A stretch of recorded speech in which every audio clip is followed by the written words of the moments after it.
pandai. Ini kaunia, bisa dicerna pakai otak, masuk akal.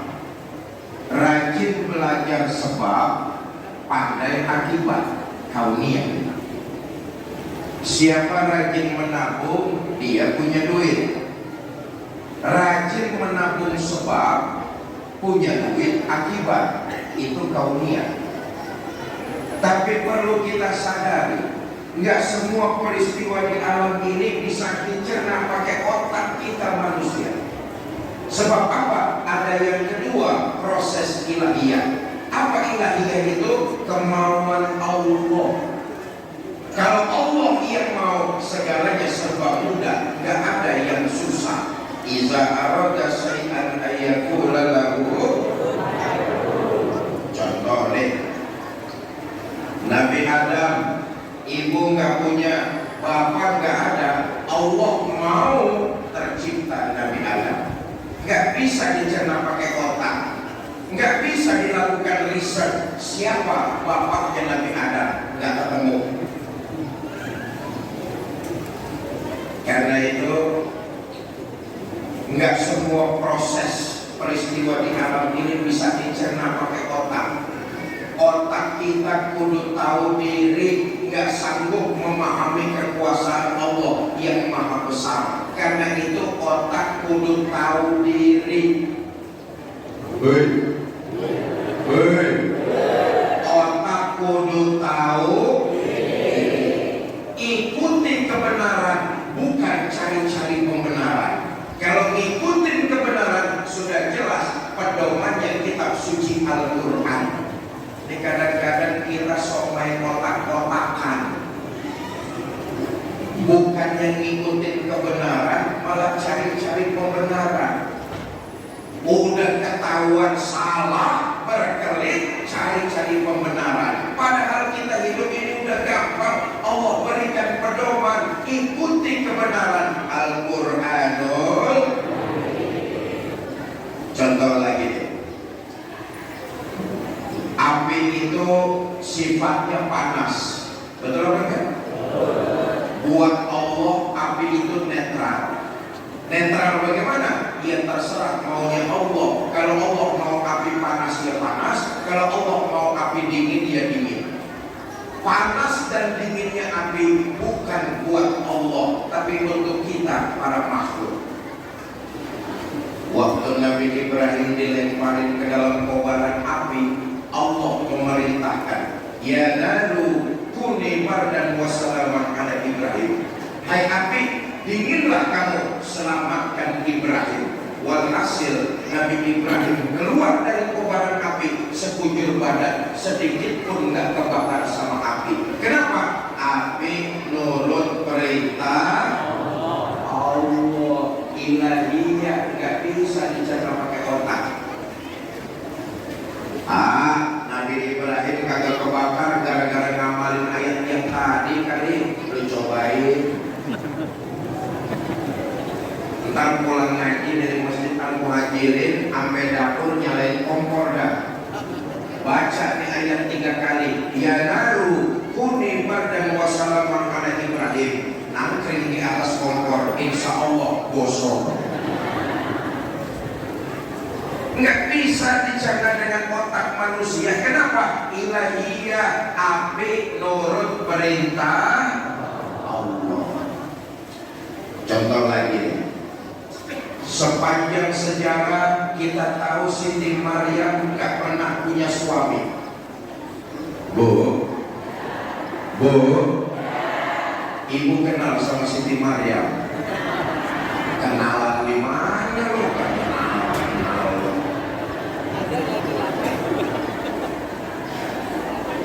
Sepanjang sejarah kita tahu Siti Maryam gak pernah punya suami. Allah mau Siti Maryam hamil melahirkan Nabi Isa alaihissalam. Enggak pernah punya suami, tapi Allah yang mau. Walaupun Siti Maryam belum pernah punya suami, hamil melahirkan Nabi Isa. Apa sebab? Ilahiyah, kemauan Allah. Walaupun gak punya suami, bisa hamil melahirkan Nabi Isa. Kita sayangkan di Cibitung banyak juga perempuan gak mau kalah sama Siti Maryam.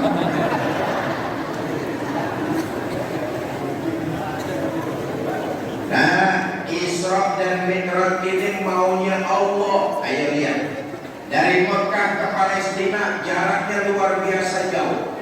Dari Palestina naik langit pertama sampai langit ke-7 jaraknya jauh. Dari langit ke-7 sampai ke Sidratil Muntaha menghadap Allah Subhanahu wa Ta'ala jaraknya jauh. Jarak yang begitu panjang dan jauh mampu ditembus dalam waktu sepertiga malam. Kok bisa? Ilahiyah. Kalau Allah yang mau, segalanya serba mudah, gak ada yang susah. Bapak Ibu, saudara-saudara kaum muslimin yang saya cintai, banyak cuplikan yang terjadi pada saat peristiwa Isra dan Mi'raj. Nah, waktu pulang Nabi cerita sama sahabat, saudara-saudara, semalam saya baru pulang Isra Mi'raj. Oleh Allah saya diperlihatkan penghuni neraka. Kata sahabat, neraka ya Rasul? Iya. Bagaimana penghuninya ya Rasulullah? Penghuni neraka kebanyakan kaum wanita. Hei, hei, neraka.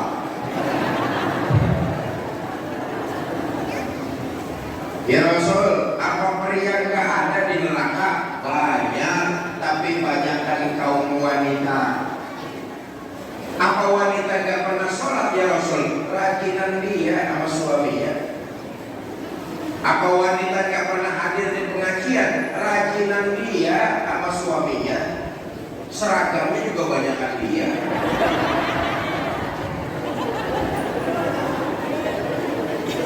Apa wanita nggak pernah puasa ya Rasul? Rajinan dia sama suaminya.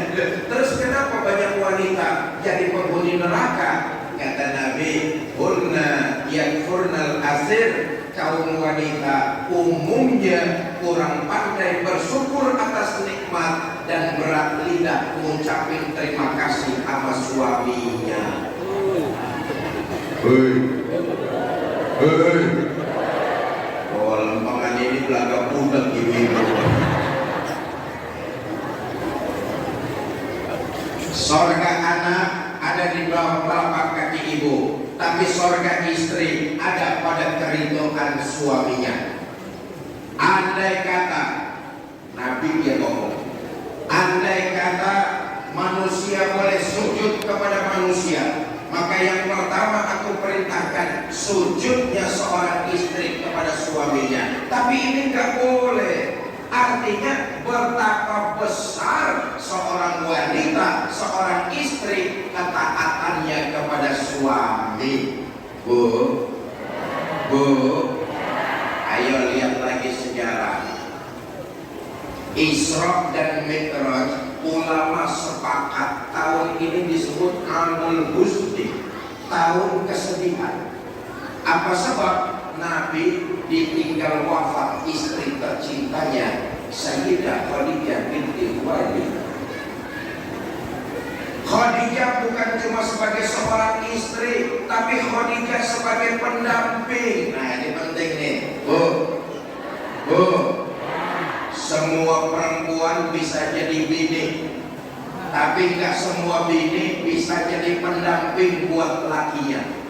Pantas ketika Khadijah wafat, Nabi sedihnya bukan main. Apa sebab? Sebelum orang lain beriman kepada Nabi, Khadijah sudah beriman lebih dulu.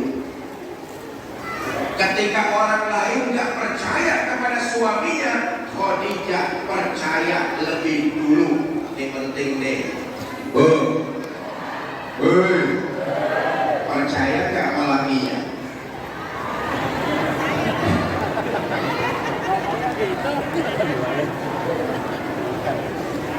Lihat Sayyidah Khadijah ketika orang-orang mendustakan baginda Nabi, Khadijah orang pertama yang percaya sama lakinya. Luar biasa. Ini kadang-kadang maaf, ibu-ibu sini lebih banyak percaya sama tetangga ketimbang sama lakinya. Ada yang begitu? Mana dia orangnya? Gampang banget digosok-gosok sama tetangga. Kalau digosok-gosok sama tetangga aja, lakinya dirongrong. Ada yang kayak begitu di sini? Ada? Oh, di komplek perumahan ini mah kagak ada. Saya yakin nggak ada. Loh, di kampung sebelah banyak banget yang kayak begitu. Ibu-ibunya gampang benar digosok sama tetangga biar marah sama lakinya. Loh, di kampung sebelah, di kampung sebelah banyak ibu-ibu yang nggak percaya sama lakinya. Saya tanya, katanya pindahan dari kampung sini.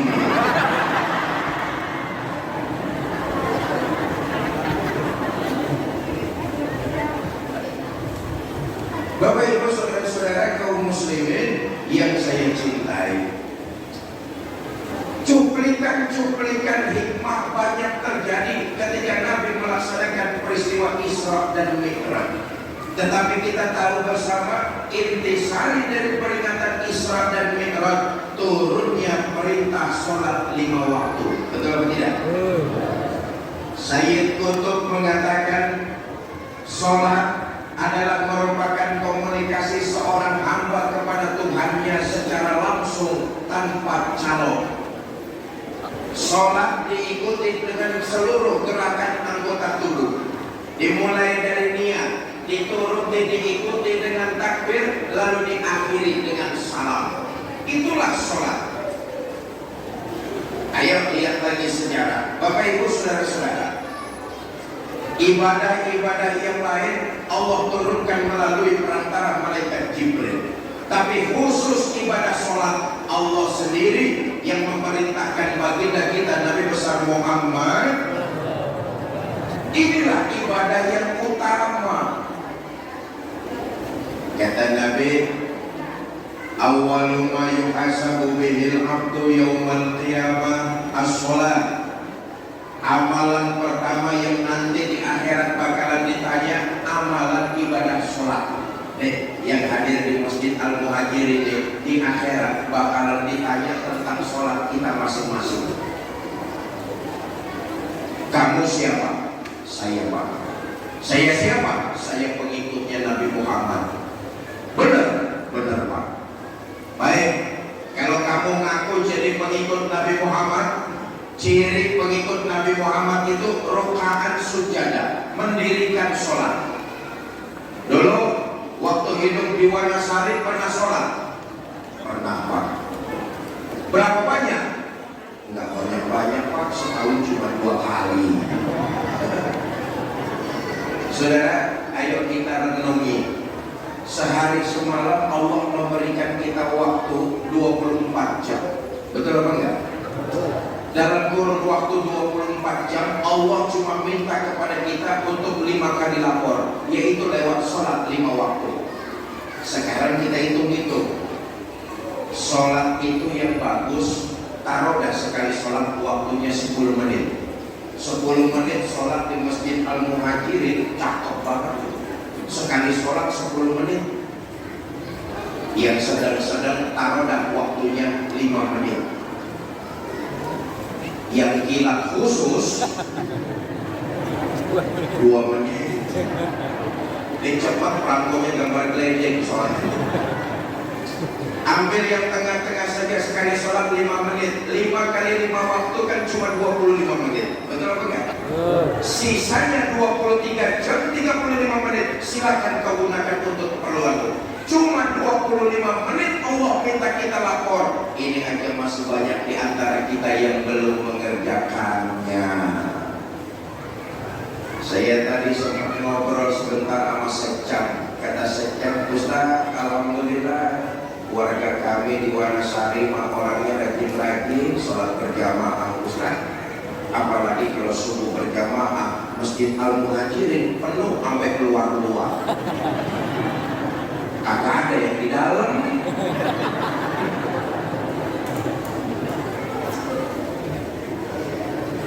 Kita lihat sekarang saudara-saudara, muslim dan muslimah yang sholatnya berhasil, komunikasinya baik kepada Allah, punya ciri dan tanda. Apa ciri dan tandanya? Ketika kembali ke kehidupan masyarakat, dia jadi orang yang bermanfaat dan menebarkan nilai-nilai kebaikan. Itu artinya sholat yang dia dirikan, komunikasi yang dia bangun kepada Allah berhasil. Apa cirinya? Di luar hidup bermasyarakat menjadi manusia paling bermanfaat. Ayo kita lihat lagi sejarah. Satu-satunya manusia yang dosanya sudah mendapat jaminan ampun, Nabi kita Muhammad Sallallahu Alaihi Wasallam. Betul apa enggak?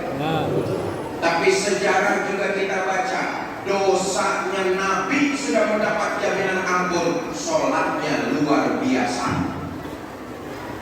Kalau ada orang Wanasari, dosanya sudah mendapat jaminan ampun, saya yakin mulai zuhur nanti itu orang berhenti sembahyang. Nabi enggak, saudara. Dosanya sudah mendapat jaminan ampun, sholatnya luar biasa. Siapa yang nyeritain? Istri beliau, Sayyidah Aisyah radhiyallahu anha. Kata Sayyidah Aisyah, satu malam selesai saya sholat isya, saya siap-siap mau tidur. Saya lihat suami saya, Rasulullah Sallallahu Alaihi Wasallam. Saya lihat suami saya lagi sholat, saya tidur. Tengah malam saya terbangun, saya lihat suami saya masih sholat juga. Saya tidur lagi. Sepertiga malam yang akhir saya terbangun, saya lihat suami saya masih sholat juga. Allahu Akbar. Dosa sudah mendapat jaminan ampun, istrinya bangun tengah malam, dilihat suaminya lagi sholat. Istrinya bangun sepertiga malam yang akhir, dilihat suaminya masih sholat juga.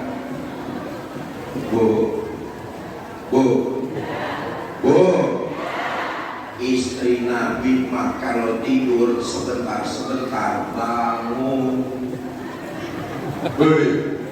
Istri Nabi kalau tidur sebentar-sebentar bangun.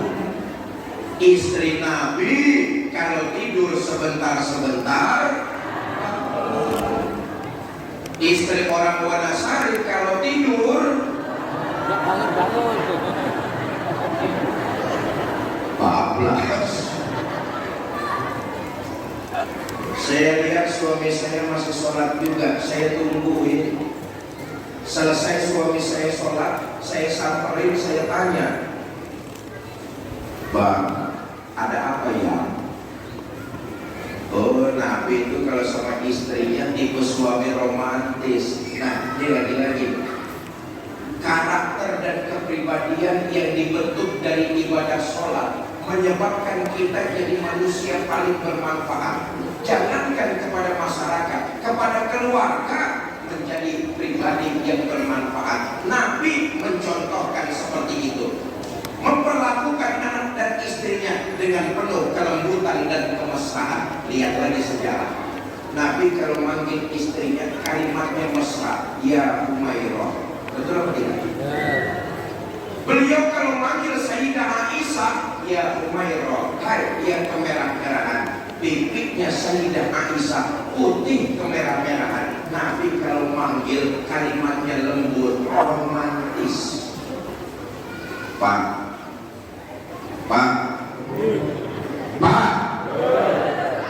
Nabi ngajarin kita para suami ini, kalau manggil istri panggilannya lembut, hangat, penuh kemesraan. Ya Allah, waktu Isra dan Mi'raj, Nabi jadi imam, mimpin sholat 2 rakaat di Baitul Maqdis. Betul apa tidak? Siapa makmumnya? Para Nabi dan Rasul. Dari Nabi Adam sampai Nabi Isa, mereka jadi makmum yang mengimami sholat Nabi kita Muhammad Sallallahu Alaihi Wasallam. Bayangkan, Sayyidul Mursalin, Khatamun Nabiyyin, penghulu para Nabi dan Rasul, sama keluarganya lembut luar biasa. Manggil istrinya mesra bukan main.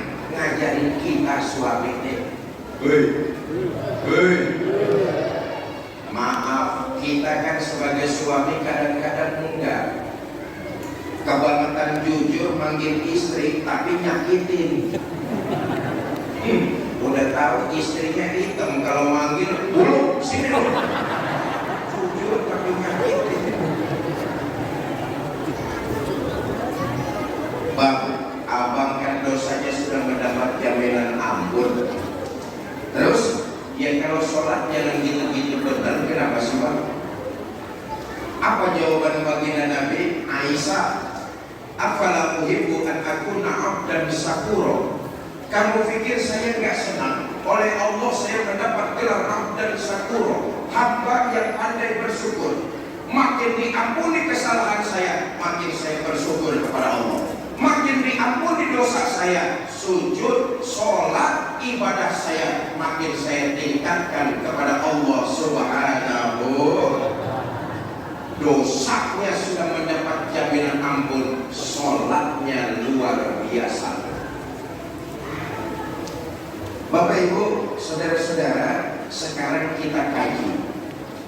Tadi saya sudah katakan orang yang sholatnya berhasil membangun komunikasi kepada Allah, cirinya bisa kita lihat, hidupnya membawa manfaat. Tapi sayang, masih banyak di antara kita umat Islam yang dalam mengerjakan ibadah sholat hanya sekedar menggugurkan kewajiban. Sejauh mana sholat membentuk kepribadian, kita malas introspeksi, kita malas koreksi. Akibatnya sholat yang kita kerjakan cuma sekedar ngugurin kewajiban doang. Makanya saudara gak usah heran kalau ngelihat ada orang sholatnya rajin, maksiatnya tekun. Sholat berjamaahnya tetap, tapi korupsinya hobi. Kenapa? Sholat yang didirikan nggak mampu membentuk kepribadian. Apa sholatnya yang salah? Enggak, sholatnya nggak salah, tapi manusianya yang tidak mau belajar dari maksud dan tujuan ibadah sholat. Ayo kita lihat. Tujuan tertinggi dari ibadah sholat adalah mencegah perilaku keji dan munkar. Betul atau tidak? Rupa-rupanya perilaku keji itu perbuatan binatang, saudara. Pantas kalau Imam Ghazali mengatakan dalam diri kita manusia ada sifat bahimiyah. Apa itu bahimiyah? Perilaku binatang buas. Tapi ternyata kita manusia sanggup melakukan yang binatang buas tidak berani dan tidak sanggup melakukannya. Contoh nih, sebuas-buasnya harimau, dia nggak bakalan menerkam anaknya sendiri. Betul tidak? Tapi kita manusia bisa lebih buas dari binatang buas. Berapa banyak bapak membunuh anaknya sendiri? Berapa banyak ibu mencekik bayinya sendiri? Berapa banyak orang tua yang membunuh keturunannya sendiri? Yang tidak sanggup dilakukan binatang buas, kita manusia sanggup melakukannya. Kalau sholat yang kita kerjakan cuma sekedar menggugurkan kewajiban, perilaku keji dan munkar berpotensi keluar dari dalam diri kita. Pantas juga kalau sifat kita ini disandarkan kepada sifat-sifat binatang. Kenapa kita bisa melakukan yang tidak dilakukan oleh binatang buas? Maka perilaku dan sifat kita disandarkan kepada sifat binatang. Ada riwayat, saudara, di akhirat ada orang dibangkitkan badannya manusia tapi mukanya muka macan. Kenapa? Karena waktu hidup di alam dunia perilaku orang tersebut perilaku macan. Apa perilaku macan? Egois, mau menang sendiri, ngerasa bener, nggak mau dengerin omongan orang. Perilaku macan. Banyak nggak manusia kayak gitu? Macan. Lihat aja, dimanapun ada hutan pasti rajanya macan. Walaupun hutan belum pernah mengadakan pilkada, macan nggak mau tahu ada pilkada apa enggak. Pokoknya saya raja. Setelah macan naik jadi raja, bukan melindungi rakyatnya, ini malah makanin rakyatnya sendiri. Banyak nggak pemimpin kayak begitu? Macan. Na'udzubillah min. Dinisbahkan sifat kita manusia kepada sifat hewan, sifat binatang. Ada lagi di akhirat orang dibangkitkan badannya manusia tapi mukanya muka monyet. Kenapa? Perilakunya waktu hidup di Cibitung persis perilaku monyet. Apa perilaku monyet? Tamak, rakus, serakah. Kapan-kapan main dan ke kebun binatang, mampir depan kandang monyet, liatin perilaku monyet. Ibu tahu monyet? Ya tahunya jangan melontotin gua lah. Liatin perilaku monyet. Kasih pisang dimakan, kasih lagi tangannya megang, kasih lagi kakinya nyekel. Mulut ngunyah, tangan megang, kaki nyekel. Temennya kita kasih masih disambar juga. Monyet. Tamak, rakus, serakah. Banyak gak manusia yang berperilaku monyet?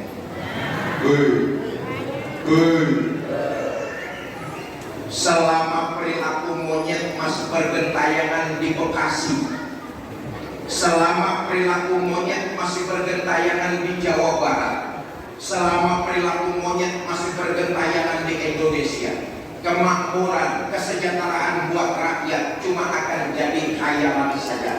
Yang kaya akan bertambah kaya, sementara yang miskin akan tambah sengsara. Kenapa? Perilaku Na'udzubillah min. Banyak nggak orang yang berperilaku kayak begitu? Ada lagi orang dibangkitkan di akhirat badannya manusia tapi mukanya muka tikus. Kenapa? Perilakunya waktu hidup di Bekasi perilaku tikus. Apa perilaku tikus? Gerogotin barang yang disimpan rapi-rapi. Tikus kan kelakuannya begitu, benar apa enggak? Kita punya barang udah kita bungkus, kita taruh di tempat yang baik, kita kunci, masih digerogotin. Tikus. Tikus. Tikus. Uang rakyat disimpan baik-baik di bank, digerogotin. Tikus. Tikus. Beras rakyat disimpan baik-baik di Bulog, digerogotin. Tikus. Tikus. Suami naruh uang di bawah lipatan baju.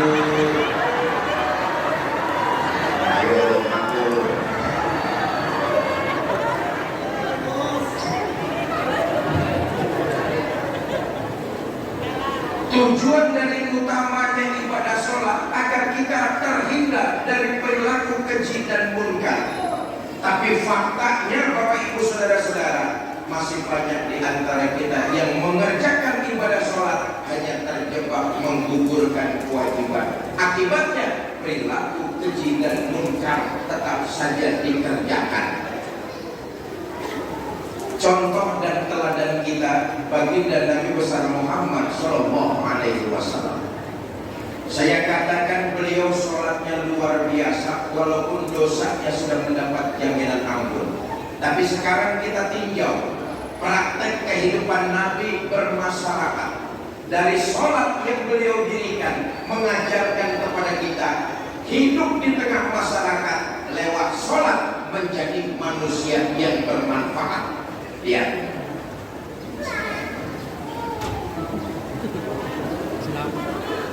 Lihat jam berapa pidato di sini? Sampai jam 2. Lalu ikut patungan goceng aja nama. Sekarang kita lihat implementasi yang dicontohkan baginda Nabi. Bapak Ibu saudara-saudara, Nabi dari sholat yang beliau dirikan mengajarkan kepada kita untuk berbuat baik, tidak usah pilih kasih dan pandang bulu. Sholat yang kita dirikan hendaknya melahirkan kepribadian seperti itu, sebab Nabi mencontohkan hal demikian. Berbuat baik, nggak usah pilih kasih dan nggak perlu pandang bulu. Sebab seorang muslim apabila berbuat kebaikan dicatat sebagai sebuah ibadah dan mudah-mudahan dilipat gandakan pahalanya di sisi Allah Subhanahu wa taala. Nabi mencontohkan kita kayak begitu. Maaf, kita ini tadi itu yang saya katakan, sholat mah sholat, tapi kalau mau berbuat baik sering pilih kasih, sering pandang bulu. Hei, ngapain gua bantu lu bukan satu kampung sama gua. Ngapain gua tolongin lu bukan keluarga besar gua. Umumnya kita kalau mau berbuat baik sering pilih kasih, sering pandang bulu. Nabi dengan sholat mencontohkan kepada kita, membentuk kepribadian berbuat baik, gak perlu pilih kasih dan pandang bulu. Jangankan kepada keluarga, jangankan kepada orang satu kampung, jangankan kepada orang satu agama, kepada orang lain agama, Nabi mencontohkan kita berbuat baik. Ibadah sholat yang kita dirikan semestinya berdampak hidup menjadi lebih bermanfaat. Ada satu riwayat Bapak Ibu saudara-saudara, di pojokan kota Madinah ada Yahudi tua buta. Tiap hari Nabi datang nyuapin makanan. Ayo kita lihat. Nabi aslinya orang Mekah, betul apa enggak? Ini orang asli orang Madinah. Nabi pemimpinnya orang-orang beriman. Ini orang Yahudi kelototkan. Tiap hari Nabi datang nyuapin makanan. Lagi enak-enaknya disuapin sama Nabi, ini Yahudi karena dia buta cuma ngandelin pendengaran. Dengar di depannya ada orang lewat, berdiri pidato. Bang, yang barusan lewat di depan saya, hati-hati kalau ketemu Muhammad. Jangan dipercaya omongannya, Muhammad tukang bohong. Padahal yang lagi nyuapin dia junjungan kita baginda Nabi besar Muhammad Sallallahu Alaihi Wasallam. Berhenti Nabi nyuapin? Enggak. Merah muka Nabi? Enggak. Nabi terus nyuapin dengan penuh rasa menghormati. Allahumma sholli wa sallim wa barik. Besok Nabi datang lagi nyuapin, lagi enak-enaknya disuapin. Ini Yahudi dengar di depannya ada orang lewat, berdiri dia pidato lagi. Mas, yang barusan lewat di depan saya, hati-hati kalau ketemu Muhammad. Jangan dipercaya omongannya, Muhammad tukang sihir. Nabi terus nyuapin dengan penuh rasa memuliakan, cinta dan kasih sayang. Allahumma sholli wa sallim wa barik. Saya tanya nih, orang Wanasari kira-kira masih mau nyuapin nggak kalau yang kita suapin caci maki kita? Hah? Suapin aja terus, tapi makanannya campurin racun dikit. Nah, saya katakan sekali lagi, kalau sholatnya bagus, hubungannya berhasil kepada Allah, tampak jelas terlihat dalam kehidupan sehari-hari, membawa manfaat kepada masyarakat di mana dia tinggal. Orang yang sholatnya berhasil, hubungannya baik kepada Allah, dia akan jauh dari rasa sombong. Saya katakan sekali lagi nih, orang yang sholatnya berhasil, hubungannya baik kepada Allah, di dalam hatinya jauh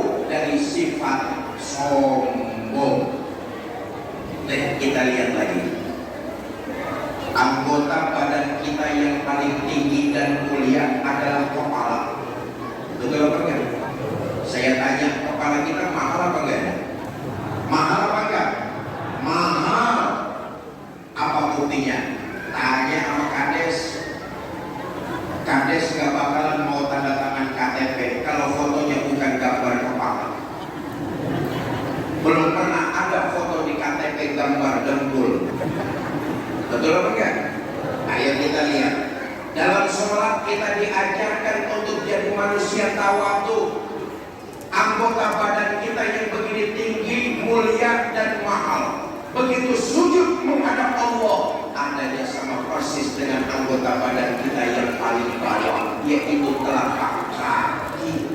Dengan sholat menyadarkan kepada kita jauh dari sifat sombong, punya sifat tawadu. Segalanya ini cuma milik Allah yang dititipkan kepada kita. Keluar dari ibadah sholat, kembali ke tengah masyarakat, maka dia akan menjadi manusia yang bermanfaat, menebarkan nilai-nilai kebaikan. Nah, Bapak Ibu, saudara-saudara, nilai kebaikan yang kita lakukan terbentuk dari ibadah sholat. Kebaikan yang kita tebarkan, ibadah yang kita lakukan, manfaatnya akan kembali buat diri kita masing-masing. Allah tidak mengambil keuntungan dari ibadah dan kebaikan yang kita lakukan. Seluruhnya manfaat itu akan kembali buat kita sendiri. Makanya orang kalau mau menebarkan kebaikan, kalau mau beribadah, ada perasaan di hati berat banget. Itulah iblis laknatullah alaih menggoda setiap hati kita. Ada perasaan berat ketika ingin menebarkan kebaikan dan memperbanyak ibadah. Itulah ranjau yang ditebarkan oleh iblis laknatullah alaih. Gampangnya begini, saudara, Bapak Ibu siang ini datang di Masjid Al-Muhajirin, jangan dikira masjid ini daerah bebas zona iblis. Justru di masjid iblisnya gemuk-gemuk. Nggak percaya? Iya. Tadi waktu kita di rumah pagi-pagi mau berangkat ke masjid, iblis sudah bisikin hati kita. Dan ngapain lo ikut pengajian di masjid? Udah di rumah aja dah, cucian ngombrek dong. Mumpung ada matahari, nyuci aja, gak usah ke masjid, ikut pengajian. Iblis godain hati kita. Saudara, jihad, lawan godaan iblis. Gak, saya mau datang ke masjid, mau ikutin Isra Mi'raj. Datang deh saudara ke masjid. Ketahuilah, iblis ngintilin. Iblis ngikutin. Di masjid kita digoda lagi sama iblis. Kata iblis, ya udah dah, lo datang sono ke pengajian. Lo datang dah sono ke pengajian. Entar sampai pengajian, lo ngobrol aja ngobrol. Ngomong aja ngomong, ustaznya jangan didengerin. Iblis tuh, iblis,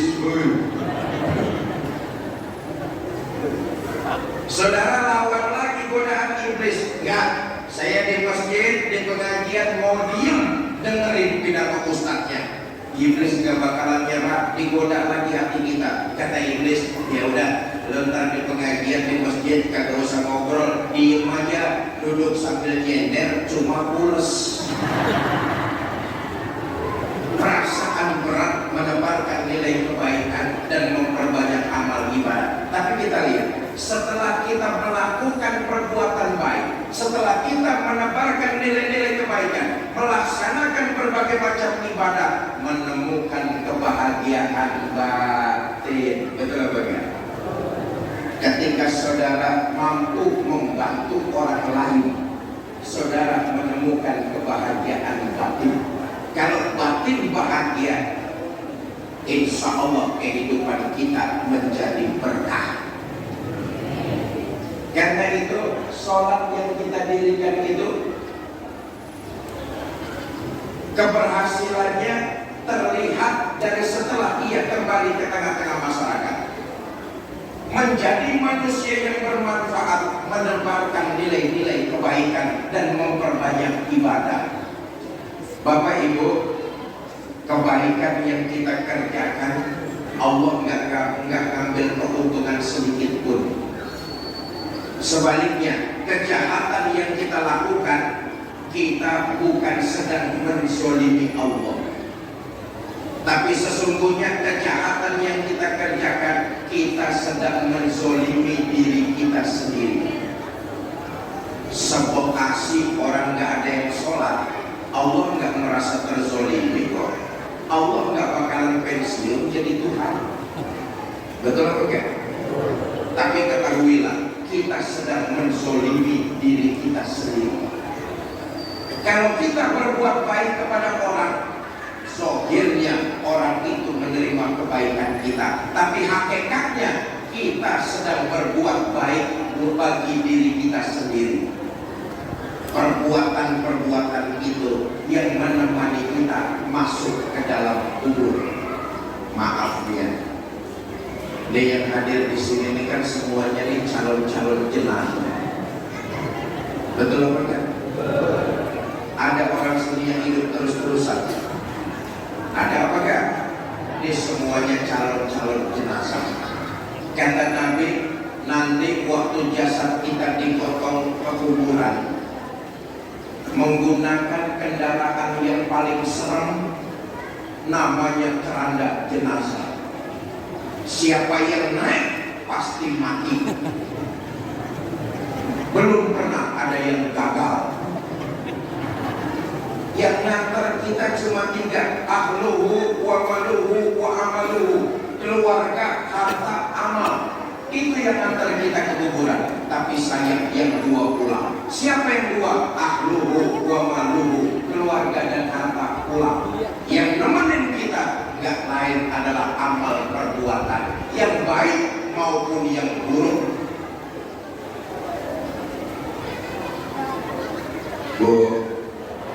Oi, mau kemana oi? Mau kemana oi? Mau pulang bareng oi? Oi. Ya ada yang bangun gue teriakin. Yang nemenin kita nggak lain adalah perbuatan yang baik maupun yang buruk. Itulah yang nemenin kita. Saya katakan sekali lagi, sholat tanpa keberhasilannya ketika kita kembali ke dalam kehidupan masyarakat, menjadi manusia yang bermanfaat, menebarkan nilai-nilai kebaikan. Itu artinya sholat kita berhasil, hubungan kita bagus kepada Allah. Kenapa? Kita tunjukkan bukan cuma hablum minallah, tapi hablum minan nas. Satu.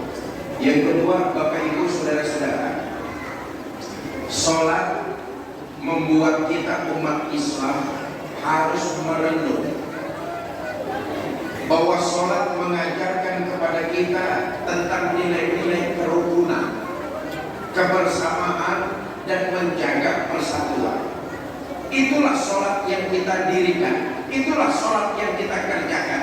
Di antara sekian banyak filsafatnya, sholat mengajarkan kita untuk menjaga nilai-nilai persatuan.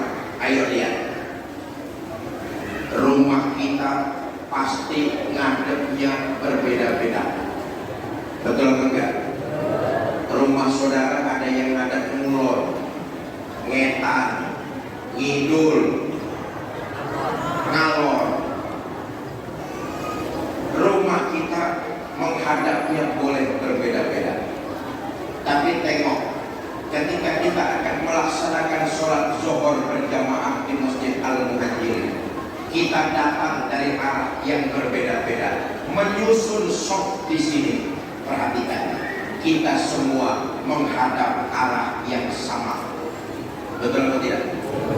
Membaca bacaan yang sama, mengikuti tuntunan Nabi yang sama, menyembah Allah Tuhan yang sama.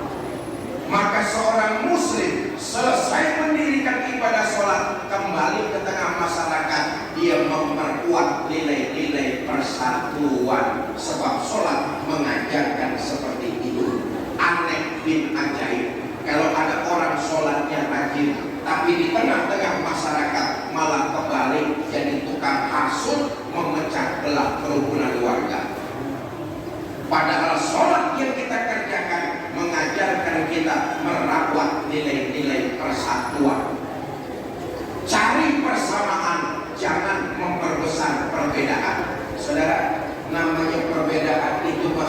sunatullah.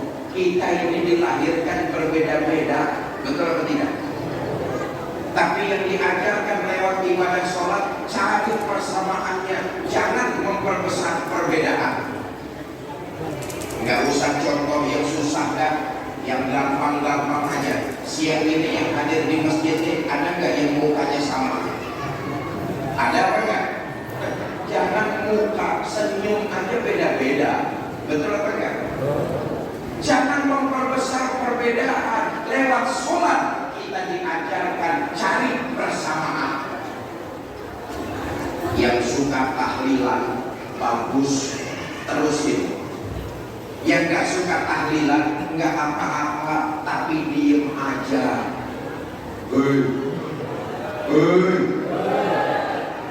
Yang suka maulid bagus, terusin. Yang gak suka maulid nggak apa-apa, tapi diem aja. Yang suka ziarah kubur bagus, itu wasilah saudara. Peradaban ini mata rantai dari orang-orang terdahulu. Saya ulangi, peradaban di alam dunia mata rantai dari orang-orang terdahulu. Kita tidak bisa memutus mata rantai itu, keterkaitan. Yang suka ziarah kubur bagus, teruskan. Yang gak suka ziarah kubur, dia gak apa-apa, tapi diem aja. Berbeda kita, tapi saling menghormati. Perbedaan menyebabkan kita harus bergandengan tangan, bukan saling menjatuhkan. Perbedaan menyebabkan kita harus saling menghormati, bukan saling mencaci maki. Awas, apalagi sebentar tahun politik nih. Pasti berbeda di antara kita, betul apa enggak? Saya kagak ngurusin hal-hal kayak gitu. Saudara mau hijau kek, mau putih kek, mau merah kek, mau kuning, itu urusan saudara. Cuma saya berkewajiban untuk pesan, walaupun kita berbeda, lewat sholat mengajarkan kita harus dewasa, saling menghormati, saling menghargai, dan tetap saling mencintai. Cari persamaan, jangan memperbesar perbedaan. Udah nggak musim berbeda partai sama tetangga protot-prototan.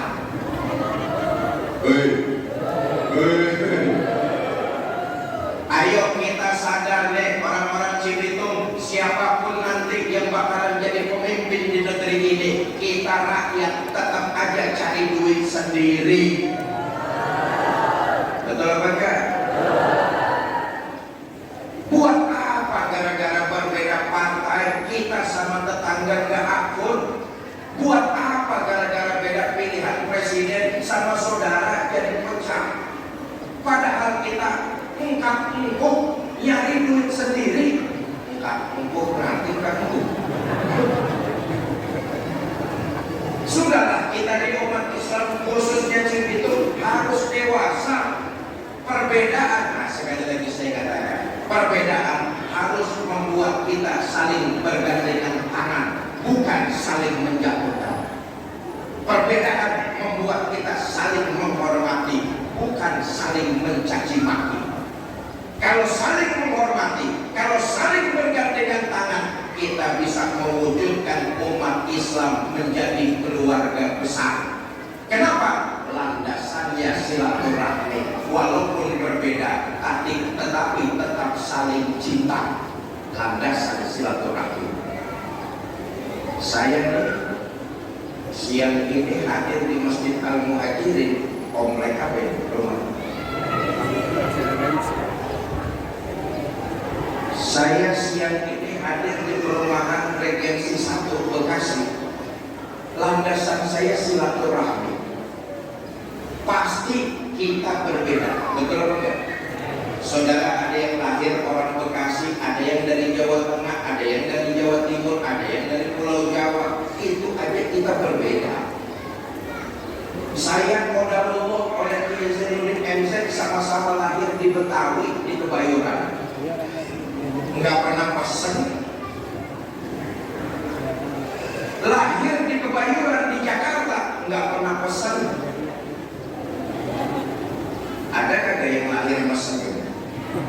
Yang kita nggak pesen jangan dijadikan perbedaan. Betul apa enggak? Karena itu saya datang ke sini nih, nggak merasa sebagai seorang tamu. Landasannya silaturahmi, saya hanya merasa seorang keluarga yang datang ke tengah-tengah keluarganya. Kita berbeda tapi saling menghormati. Saya datang siang ini merasa seorang keluarga yang datang ke tengah-tengah keluarganya. Menghina saudara sama juga menghina saya. Menyakiti saudara sama juga menyakiti saya. Saya adalah saudara, saudara adalah saya. Di hatiku ada kamu. Asik. Kalau landasannya bisa kita bangun hal seperti ini, saudara mau beda warna, mau merah kek, mau hijau kek, mau putih kek, mau kuning kek, mau biru kek, silakan. Tapi kita tetap menjaga keutuhan persatuan, karena sholat mengajarkan kita hal seperti itu. Aneh, saya katakan sekali lagi, aneh kalau orangnya rajin sholat tapi hidup di tengah masyarakat nggak mau menjaga kerukunan, malah memecah belah kerukunan warga. Hal-hal yang sifatnya tidak substansi, hal-hal yang sepele jangan dijadikan bahan perpecahan. Kunut nggak kunut terserah, silakan saja.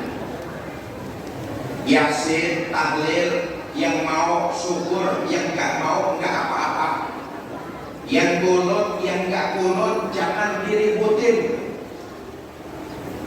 Yang kunut ngerasa paling benar lalu menyalah-nyalahkan yang nggak kunut. Yang nggak kunut merasa paling benar lalu membid'ah-bid'ahkan yang kunut. Sudahlah, ini soal sepele, bukan soal substansi, ini soal amaliyah. Ayo kita kembali kepada prinsip lana a'maluna walakum a'malukum. Saya akan mengerjakan amalan yang saya yakini benarnya. Saya yang pakai kunut meyakini ini kebenaran saya. Saudara yang nggak pakai kunut silakan, nggak perlu pakai kunut. Tapi kita saling menghormati dan tidak malah saling menyalahi. Betul atau tidak? Kalau ini yang terbangun, insya Allah apapun organisasi kita, apapun partai kita, apapun pilihan kita, kita tetap menjaga kerukunan. Pada akhirnya umat Islamlah yang akan jaya. Udah jam 8 lewat 3 jam setengah ini. Terakhir, mari sama-sama kita baca suratul Fatihah. Mudah-mudahan semua kita yang hadir di sini dipanjangkan umur dalam taat kepada Allah, diberikan kekuatan zahir dan batin untuk memperbanyak ibadah sebelum bulan Ramadan, sesudah bulan di dalam bulan Ramadan dan sesudah bulan Ramadan. Mudah-mudahan kita dipanjangkan umur dalam taat kepada Allah. Amin. Diberikan kita rumah tangga yang sakinah, mawaddah dan rahmah, dikaruniakan kita keturunan yang soleh dan solehah, diwafatkan kita dalam kondisi husnul khatimah. Al-Fatihah.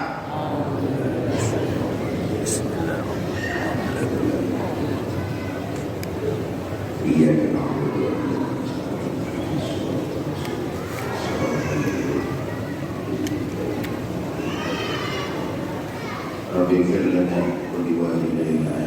ini saja yang dapat saya sampaikan. Mudah-mudahan ada manfaat. Lebih kurang saya mohon maaf. Wallahul muwaffiq ila aqwamit thoriq. Assalamualaikum warahmatullahi wabarakatuh.